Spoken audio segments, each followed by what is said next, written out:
Hi, Margot. Hi, Steve Dave. How are you?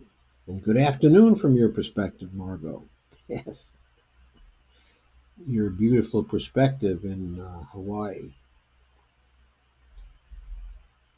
I have to check my camera out. It seems to be frozen. So hang on a second. Let me see.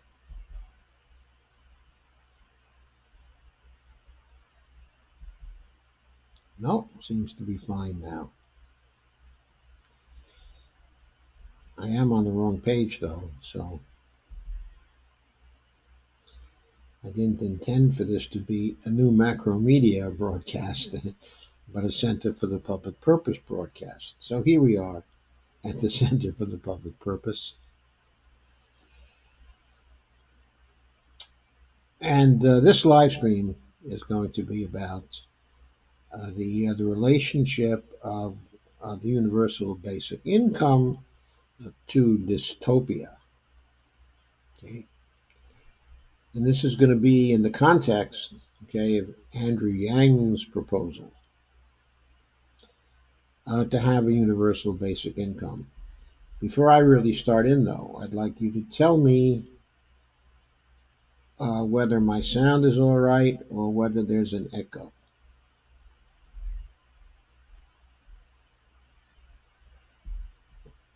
And that's of some importance here.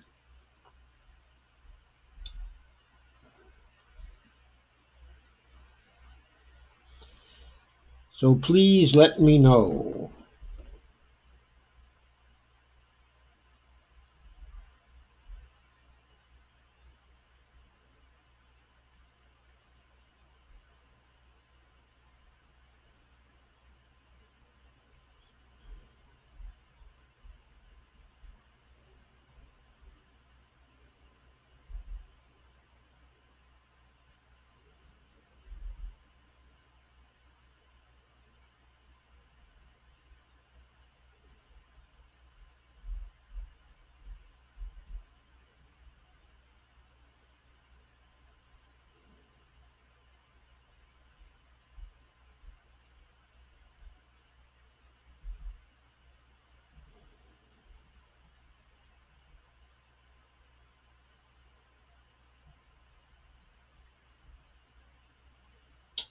Okay, that's a little better. Margot says it sounds good. That's good. And Rob says, hey, Yoda. Hey, Rob. It's great to see you.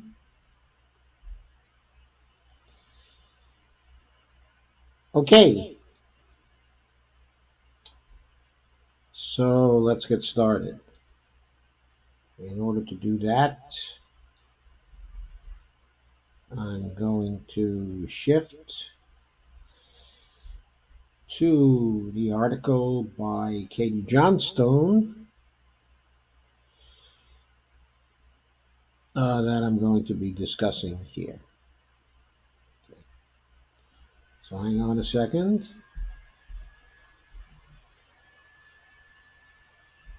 While I get that article up.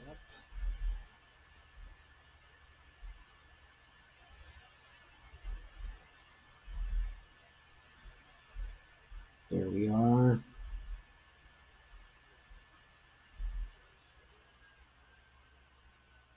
And you should be seeing it now with me in the corner.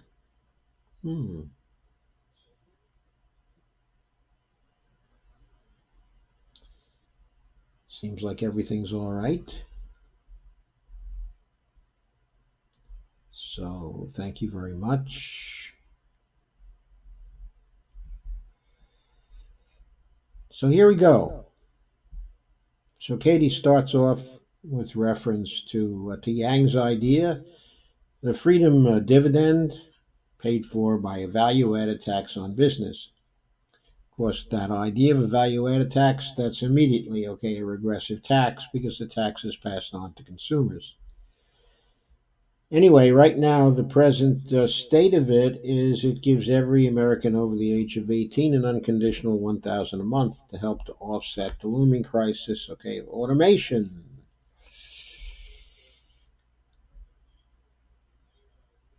And Katie Johnstone says that Yang is absolutely correct. Automation is going to be replacing the jobs of many people in the very near future. And she agrees with him that new solutions, unlike anything ever tried before, are going to be necessary to help address this problem. But she says his plan, indeed all the most publicized plans, which involve the implementation of a universal basic income, will necessarily lead to an oppressive, oligarchic dystopia, unlike anything we've ever seen before. And so that's a major premise in this article. She has a picture, okay, of a worker, okay, at Amazon, and a tweet from Matt Stoller. Actually, this is the tweet, okay, from Matt Stoller. The photo is from the tweet. And Matt points out that Jeff Bezos is in favor of a universal basic income. Okay, Matt Stoller is one of my favorite commentators, an extremely bright guy. Was always very good in by his analyses. And who knows a bit, okay, of MMT, having acquired it from no less than Stephanie Kelton when they were both working for Bernie Sanders. Uh, anyway, Katie then goes on to point out, to ask whether we know who supports the implementation of a UBI besides Andrew Yang. And the answer is, well, billionaires. Lots of them, especially the new money tech billionaires. And he mentions billionaires like Jeff Bezos and Pierre and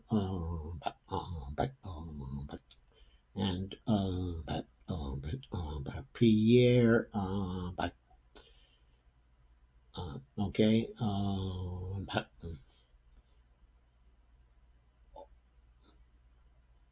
and but Pierre Omidyar, sorry about that, Mark Zuckerberg, Jack Dorsey, Elon Musk, and Richard Branson, and Bill Gross, and Tim Draper, and more moderately, Bill Gates, have all been seen advocating for a policy that is now being popularized as one which would level the economic playing field and take power away from the billionaire class. So I have to point out here that in the case of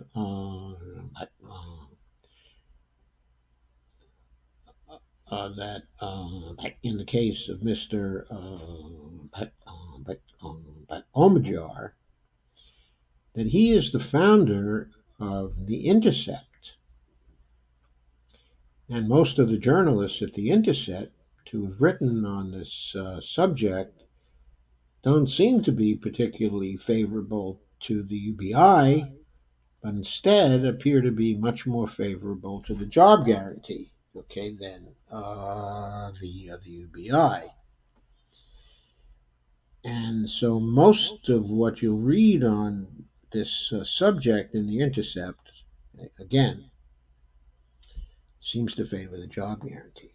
Okay, so I don't think, okay, that Omidyar is actually particularly in favor, okay, of a UBI, except perhaps as a supplementary program, okay, of some sort.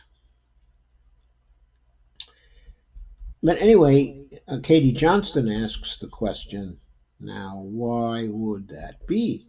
Why would a group of people who've clawed their way up to positions of immense wealth, control, enabling them to live as modern day kings, be so eager to suddenly give away that power? Why would they break with the trend we've consistently observed in rulers since the dawn of recorded history and voluntarily relinquish the power they fought to claim without a fight? Are billionaires just naturally good people, inherently predisposed to compassionate action and wealth redistribution? Have we been wrong about Jeff Bezos being a real life supervillain this entire time? And she says, of course not. This increasingly powerful class of new money tech, the new money tech,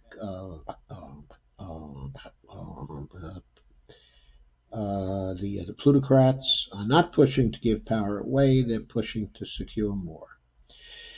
As Jimmy Stewart's character says in It's a Wonderful Life, Potter isn't selling, Potter's buying.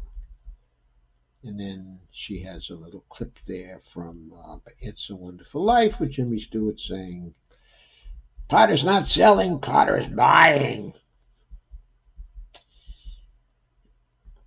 And Katie says, I'm not arguing against the general principle of the universal basic income here. If we're going to learn to cooperate in a healthy way with the ecosystem in which we involved, a lot more of us are going to have to start doing a lot less, she says. We're going to have to stop using up energy driving two jobs. The world doesn't need to produce crap. You have to propagandize people into believing they want, so they'll spend money on it and then throw it in the landfill. That's obviously an insane way for an increasingly technologically advanced species to continue to function. And one way or another, we're going to have to start doing a lot more nothing quite soon. But imagine what will happen with a system of the kind Yang and the tech people are proposing. Imagine what will happen in a society where people are no longer necessary and have nothing the powerful need. Just imagine what will happen when people become dependent on a subsistence by UBI set up by the already powerful, by the already plutocrat controlled government to sustain them. When the plutocrat owned technologies render their labor completely moot. Imagine a world where a few increasingly consolidated automation firms produce more and more of the goods and services once provided by human labor and recollect all taxes they have to pay into the UBI from a public forced by their subsistence wages to buy automation made products and services. And Katie says, that would be total oligarchic control. Now, what we're seeing now is not total control by the oligarchs. Our current predicament pales in comparison to how bad it could get. And she says, think about what would happen in that situation if people decided they weren't being treated fairly by the existing system. What recourse would they have? They can't organize labor strikes if they have no labor. They cannot boycott if everything is made by the same corrupt system. Mass demonstrations and civil disobedience would go unnoticed by a power structure that needs nothing from its populace.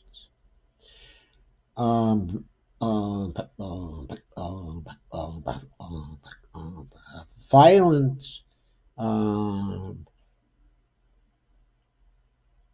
revolution would be an unwinnable game as security systems protecting the infrastructure of the powerful would become completely automated. People would cease to be active participants in their society and would instead be merely along for the ride at the whims of the oligarchs, for as long as the oligarchs deem them not too inconvenient to keep around. Perhaps to keep around, because our last bargaining chips would have been taken away from us. Think about how such a paradigm would dance with the current populist movements we're seeing in the world today as people grow upset with their already oppressive living conditions. Now, the left will be neutered far more definitively than it has been by anything that government agencies have ever been able to engineer. The workers won't be able to unite if there are no workers. Yellow vest type demonstrations would have no effect on a power structure that doesn't require law and order outside its automation complexes. Oh, uh, but the attempts to vote the problem away will be laughed off by a political system that is even more oligarch controlled than it already is. Now imagine how that would dance if you add in the sort of narrative domination of advanced artificial intelligence programs that would allow, as Julian Assange warned shortly before his silencing. We are already seeing such programs being developed by shady government agencies, along with increasingly Orwellian high tech surveillance systems. That's what the billionaires are going for. That's what Potter's buying, says Caitlin.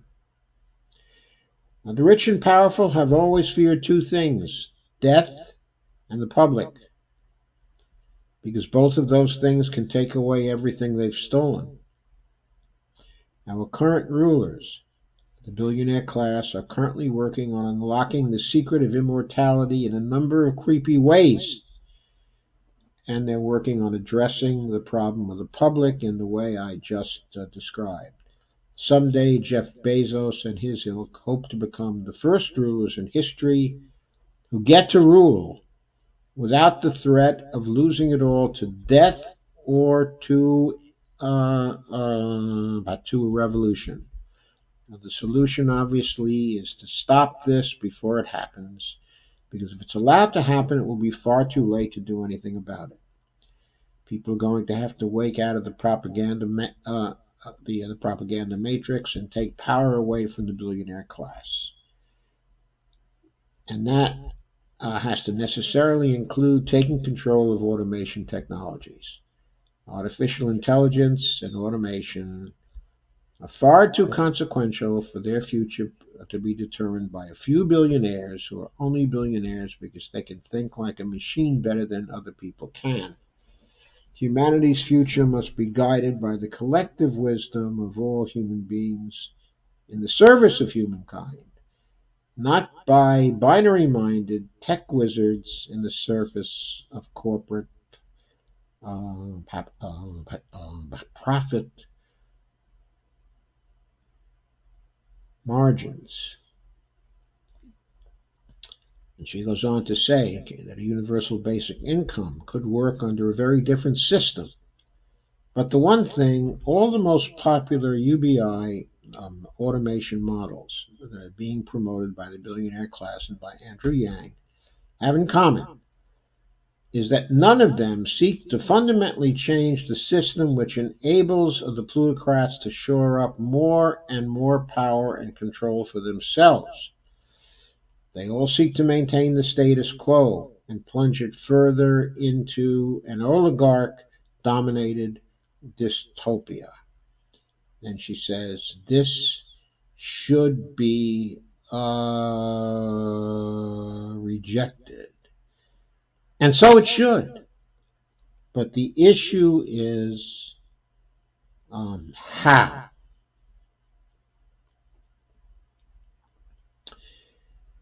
Now, first, we have to note that this is a political critique of the UBI. Okay, it's not an economic critique, okay, of the UBI. The economic critiques, okay, of the UBI are powerful, and they've been put forward by the MMT economists and the MMT school of thought. And I've given the economic critique, okay, on a number of occasions.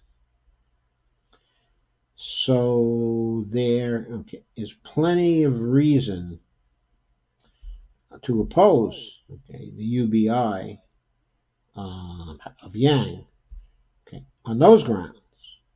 But to me, the political argument made very well here by Katie is also a powerful argument that we have to pay attention to and that we have to take extremely seriously.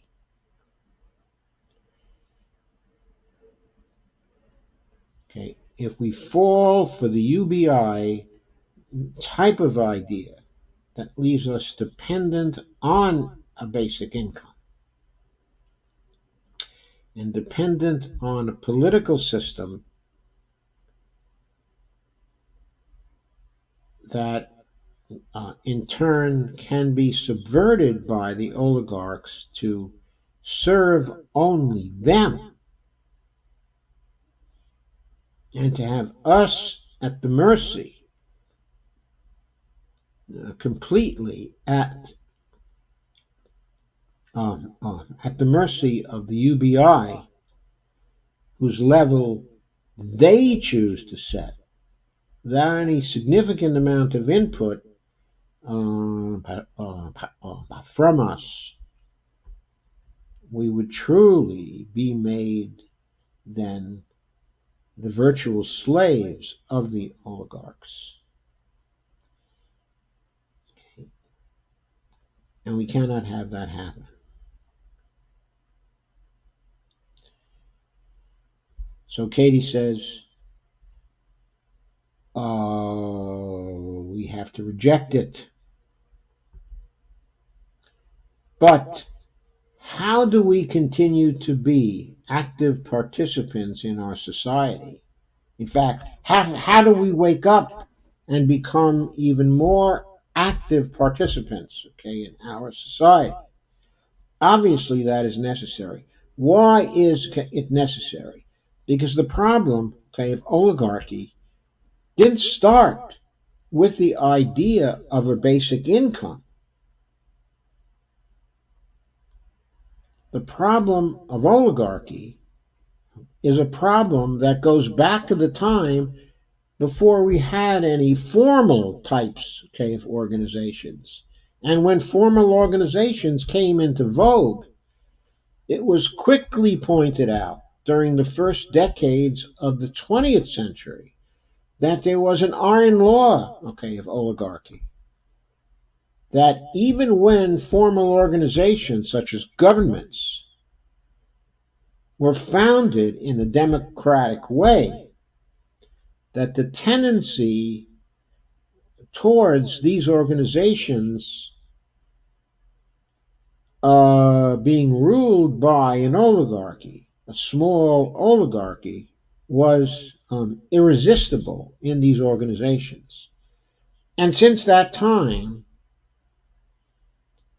we've been fighting against the success of oligarchy in every formal organization context we face. And mostly oligarchy has won. What is the answer to oligarchy? How can we stop it from happening? The way we can stop it from happening is by becoming more active participants, not just in our society, but in our organizations. We'll never be able to stop the process of oligarchy formation. It will go on forever. But it doesn't need to produce the oligarchies that are the natural outcome of these kinds of processes. Why? Because as elites form, as they gain power, they can be undermined by bottom up kinds of movements and trends in the organizations we constitute. How do we make that happen? We make that happen by introducing new institutions and new technologies inside of our organizations, our businesses, our nonprofits, our governmental systems, all our organizations. We need to introduce new processes which bring to the fore new ideas and new leaders and new practices constantly, and which allow these novelties to emerge constantly, because the systems we create are continuously open to bottom up trends uh, and movements. How do we create that? Well, right now, the progressive movement in the United States is attempting to create social and political change through a bottom up type of movement. And this movement is coalescing around Bernie Sanders and coalescing around the Green New Deal. Okay, at this point, and it is a bottom up type, okay, of movement, but it's still basically an old school type of movement. We've had our revolutions before. We've had our social changes before. And while the efforts, okay, of our progressives today, okay, and by Bernie Sanders are somewhat new in that they're supplemented by social media technologies and by new techniques of organizing that are facilitated by social media.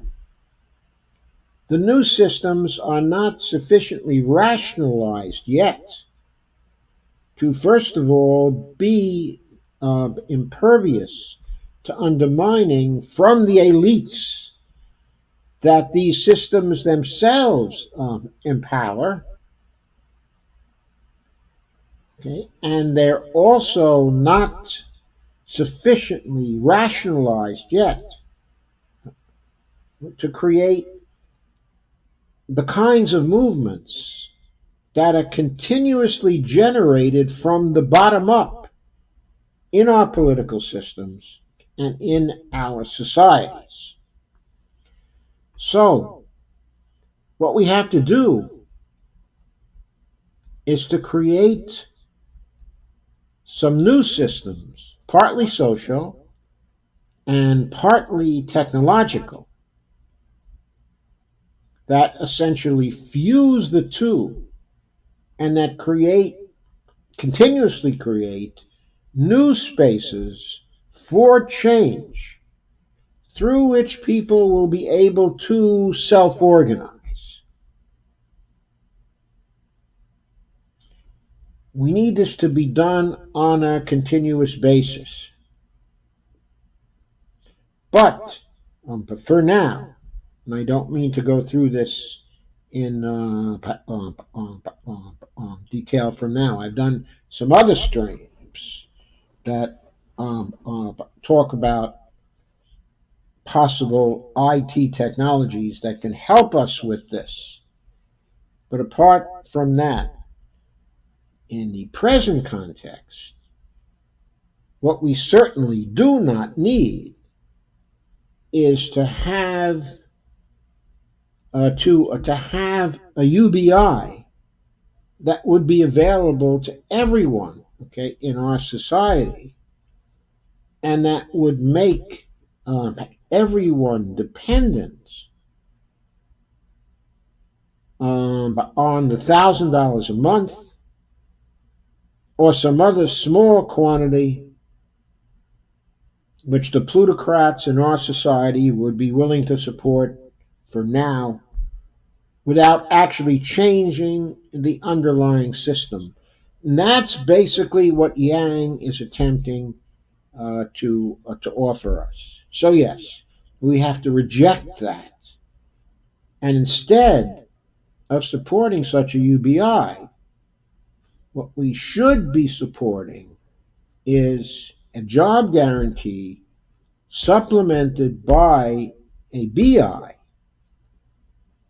that is to say, a basic income.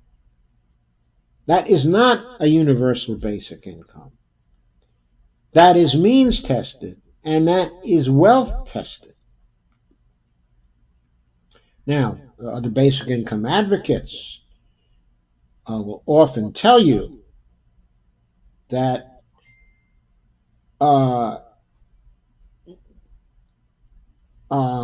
such a means testing system would only lead to a new bureaucracy in the federal government, and so is therefore very undesirable. But that really doesn't have to happen. Okay. In other words, the means testing could be enforced by the bureaucracy we have now, specifically the IRS.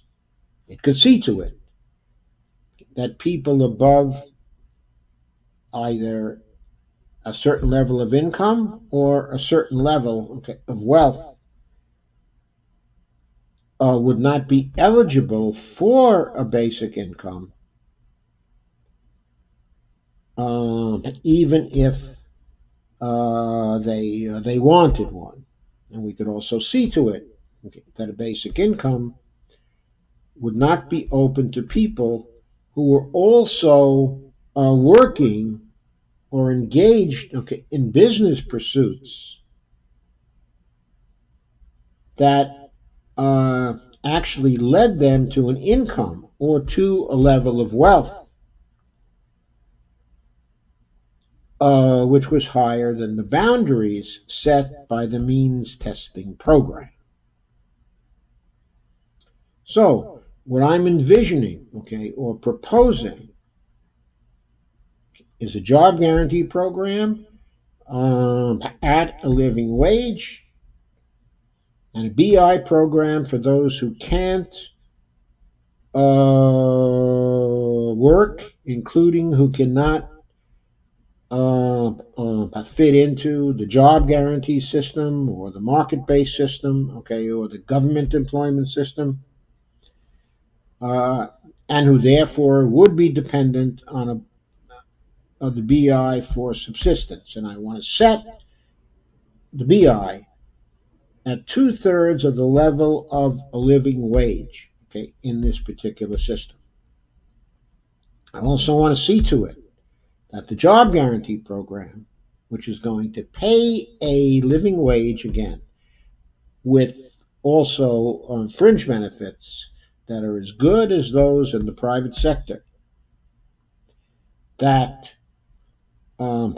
such a program would also involve participation of the people who were beneficiaries of the job guarantee program, so that people enrolled in the job guarantee program and having the job would have a voice in the organizations within which they're performing the jobs. And the program would first of all encourage the formation of cooperative enterprises by the participants in the program. And these enterprises, of course, would support continuous activism by people in these job guarantee programs. Okay, so the suggestion that we not have a passive populace, but an active populace, would itself be supported by the job guarantee program. And for those people who would be on a subsistence income, outside of the job guarantee program, there would be very few such people, even in the face, okay, of automation. Why would this be the case? Because of the automation programs that we're seeing and that we're likely to see anytime soon, okay, automation programs, which may replace us, which are probably going to replace us, in the kinds of jobs we have now, the routinized jobs that we have now. But we can create certain jobs that will not be amenable to the trends, okay, of automation for a long time to come, if ever. The invention of these new jobs will be up to us. And what I mean by us is the active people in the society that has a job guarantee program, including the participants in the job guarantee program themselves.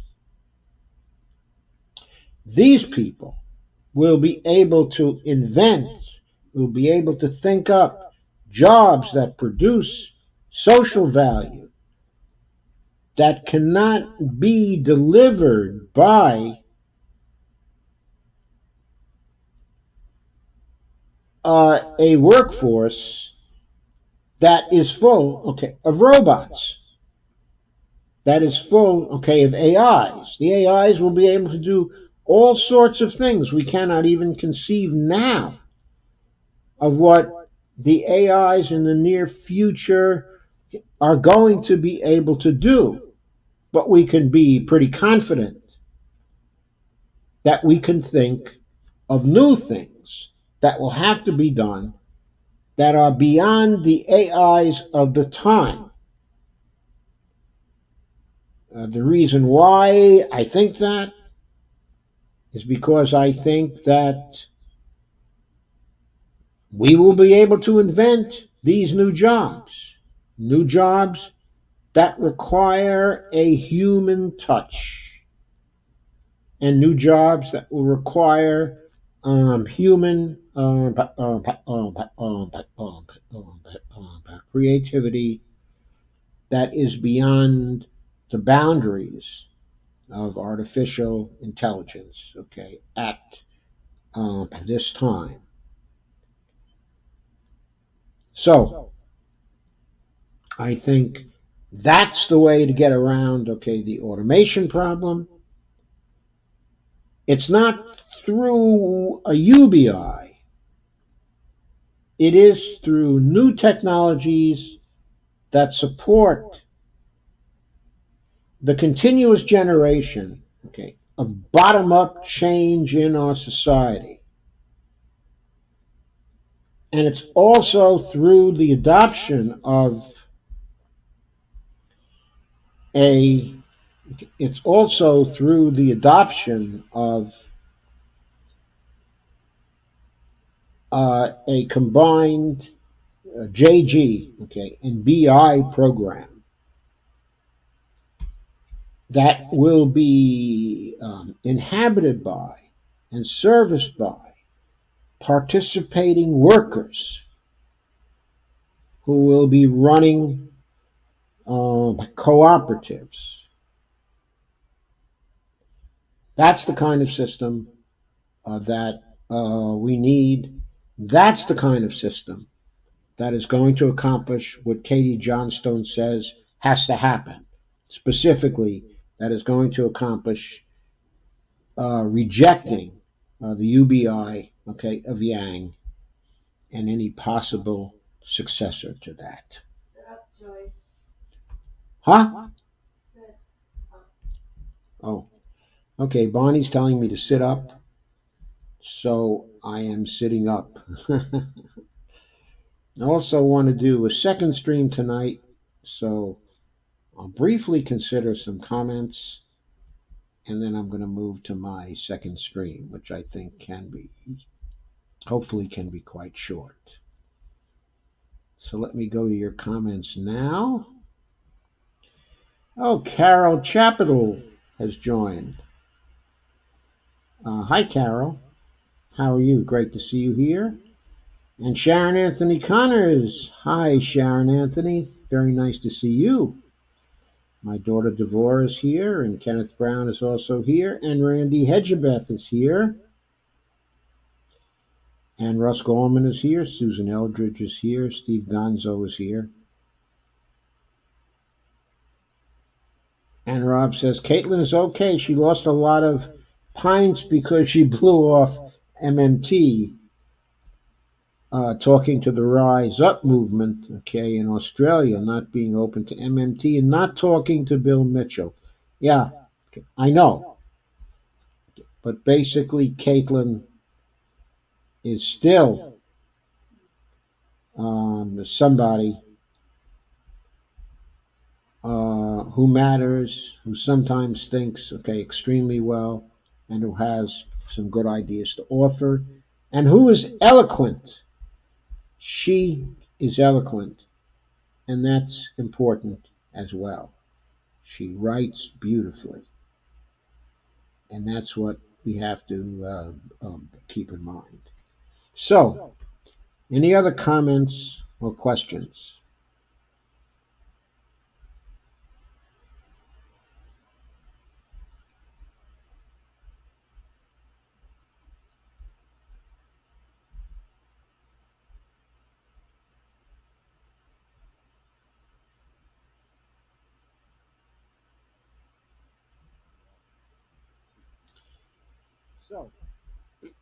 Are there any comments or questions, by the way? We go back here. Go to my basic screen.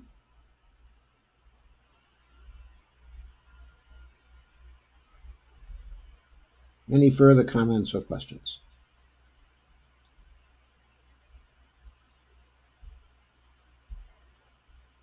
Please be patient with the confusion of the screen changes. There's a little delay between what happens on my home screen and, oh, now you're seeing what I'm doing. Any further comments or questions? So far, my screen says I have only one share. Please like, share, and subscribe to this. I will be on YouTube with it extremely soon. So please subscribe to my YouTube channel. And also please remember to go to my Patreon page, www.patreon.com/Joe_Firestone. Okay.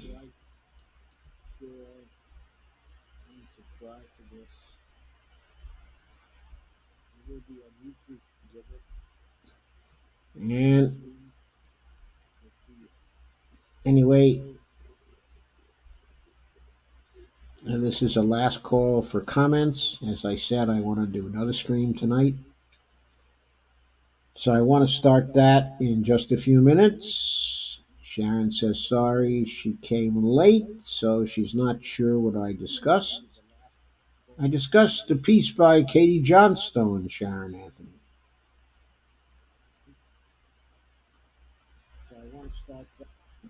And I also critiqued it somewhat. Or maybe I should say I supplemented it rather than simply critiqued it. It was very good as it stood.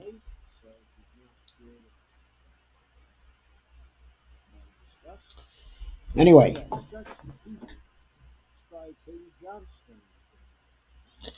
so Randy is joined again. I guess he was dropped or he dropped it and is joined again.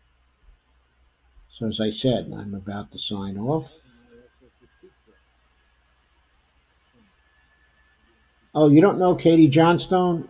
Okay, so in the description of this Facebook stream, there's a link to her article on the UBI, and the title of this stream was the UBI and Dystopia, Sharon Anthony. So that's what it was about. Okay, the UBI and Dystopia. So I'm sure you'll enjoy the article. And when you play the video, okay, when you play the video,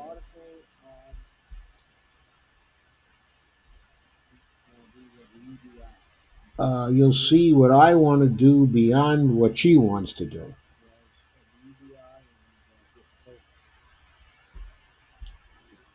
Which I'm not sure that she would be very much for, but who knows? I haven't spoken to her. Sharon Anthony says, okay, we'll check it out. Well, thank you. Okay, anyway, please share this. My screen tells me so far I have only one share. I need a lot more than that, folks. So please help.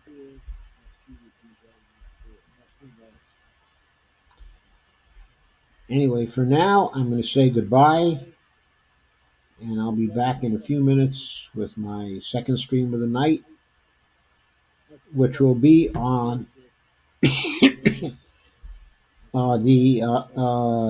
Green New Deal and whether it can create the jobs that Bernie is promising. And that will be a critique of the New York Times article that appeared, oh, I don't know, I guess about a week ago or a little more. So I'll see you back here for that, I hope.